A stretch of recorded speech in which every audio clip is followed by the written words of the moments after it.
صباح الخير. في القرن ال 13 كان في واحد اسمه روبير فاندنبرغ. روبير ده كان عنده موتيل صغير في بروج. بروج دي مدينه في بلجيكا، كانت مركز تجاري. كان كل التجار بقى من فلورنس ومن فينيس ومن كل حته في اوروبا يروحوا يتقابلوا عند روبير في الاوتيل بتاعه ده ويخلصوا الديلز بتاعتهم كلها. مع الوقت بدل ما بيقولوا تعالى نروح الموتيل بتاع فاندنبرغ اللي هو بتاع روبير، كانوا بيقول تيير بورس تيير بورس، لحد لما اتكونت كلمه بورس، البورصه. هنخش البورصه المصريه، هنشوف المتحف اللي في البورصه ونشوف ازاي كانوا بيتداولوا زمان وازاي بيتداولوا دلوقتي. هنا التداول وهنا المتحف. ها، نخش تداول ولا نخش المتحف ولا نخش الاثنين؟ هنخش الاثنين. يلا نبتدي بهنا. ده بقى هنا قاعه التداول. بص نخش. زمان كانت الحته اللي في النص دي فيها الكورباي، اللي هي المكان اللي بيقفوا عليه كل السماسرة حواليها، كانت في الحته اللي في النص. يعني هتقول لي بقى كانوا يسمعوا بعض ازاي؟ انه كان في حركات بيعملوها بالايدين على عدد كده، ويشتري هبيع مش عارف ايه وبتاع، والعدد والكلام ده كله. في الجرس، يرنوا الجرس عشان يبتدوا الجلسه. مين عامه بيجي بيضرب الجرس؟ يعني أول يوم تداول ليها بيكون الإدارة التنفيذية والقائمين على عملية القيد والطرح بيكونوا موجودين، بيحتفلوا يعني بأول يوم للتداول. وكمان في يعني احتفالات للمسؤولية الاجتماعية كمان. طبعا ده مش الجرس القديم، يعني دلوقتي لو ضربت الجرس مش هنهي الجلسه طبعا. والمكان بقى بتاع السبوره يعني دلوقتي كله الكتروني.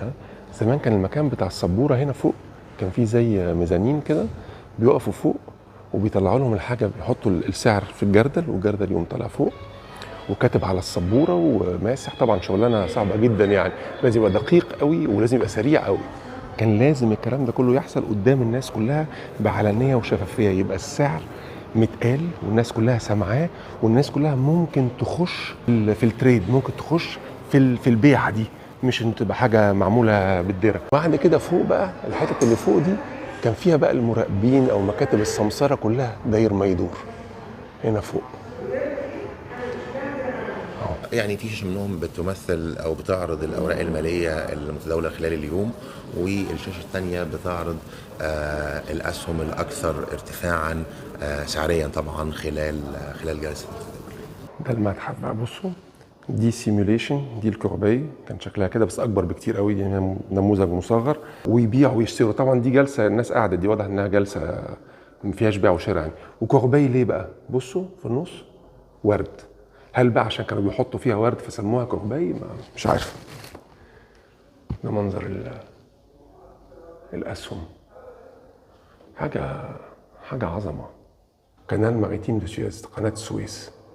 بصوا بقى اللذيذ قوي بقى انه الكوبونات، بصوا بالسنه، يعني دي اول سنه 39 واخر سنه 69، 30 سنه كل سنه كوبون. وبصوا بقى عامل ازاي، طبعا بالفران عشان هو فرنسا، طبعا كان بالفرنك الفرنساوي. وبصوا عاملينه بقى على شكل باب معبد واهرام وقناه السويس في النص وبالهول وبتاع، يعني لوحه. بصوا بقى ده الجردل اللي كان بيحطوا فيه السعر بتاع الشراء والرقم اللي اتنفذ بيه، وبعدين بيقوم طالع بقى كده، يقوم طالعينه لحد فوق، وفوق يبقى قاعد الموظف على السبوره كده برضه سيميوليشن، يقوم ماسح السعر القديم وكاتب السعر الجديد وعدد الحاجات الاسهم اللي اتباعت. دي شركه بير الاهرام، دي سنه 56. الشركه الاساسيه كانت شركه بلجيكي، وعندهم المصنع كان نفس المصنع بقى، نفس المصنع ده اللي هو كان عند جامعه القاهره، اللي هو اترمم وهيتعمل تكنولوجي هاب، مركز تقني دلوقتي. اللي في ظهري ده مش قلعه، هو شبه القلعه، لكن هو اساسا اول مصنع بيره في القاهره. ليه في تاريخين بقى؟ ده التاريخ الاولاني ده بورصه اسكندريه، اول بورصه كانت بورصه قطن، وبعد كده بورصه القاهره كانت 1903، بورصه اسكندريه 1883. دي اول بورصه في مصر. بصوا طبعا كلمه بورصه، طبعا الوحيدين اللي غيروا الكلمه دي هم الانجليز، خلوها رويال اكسشينج. اهي دي البورصه اهي. دول رؤساء البورصه، واول واحد اول رئيس بورصه كان اسمه ايميل ليفي. ده اللي هنا مكتوب طبعا بالفرنساوي، دي محاضر الجلسات بروسيه فيربال وماضي عليه الرئيس ومين الصندوق ومكتوب مين كان موجود مين ما جاش. ده البنك الاهلي المصري. طبعا دي صوره الاصليه موجوده بس هي مش محطوطه. طبعا البنك الاهلي كان بيقوم بدور البنك المركزي. 10 باوند، ده باوند استرليني، وهنا مكتوب تشيلينج، الدمغه بتاعته 1 تشيلينج.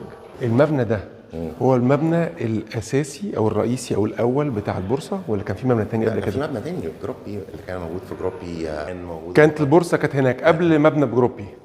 بالظبط، ولكن مع حريق القاهره الاولى اتحرق المقر، وهنا كان هو يعني تبرع بالقصر ده، وان هو يكون او المكان ده علشان خاطر. اوكي. احب اشكر هيئه البورصه المصريه، اتاحوا لنا الفرصه نخش غرفه تداول ونشوف بيشتغلوا ازاي، وفي المتحف ونشوف كانوا بيشتغلوا ازاي. صباح التاريخ بتاعنا في كل حاجه، حتى بورصتنا تاريخ. صباح الفل.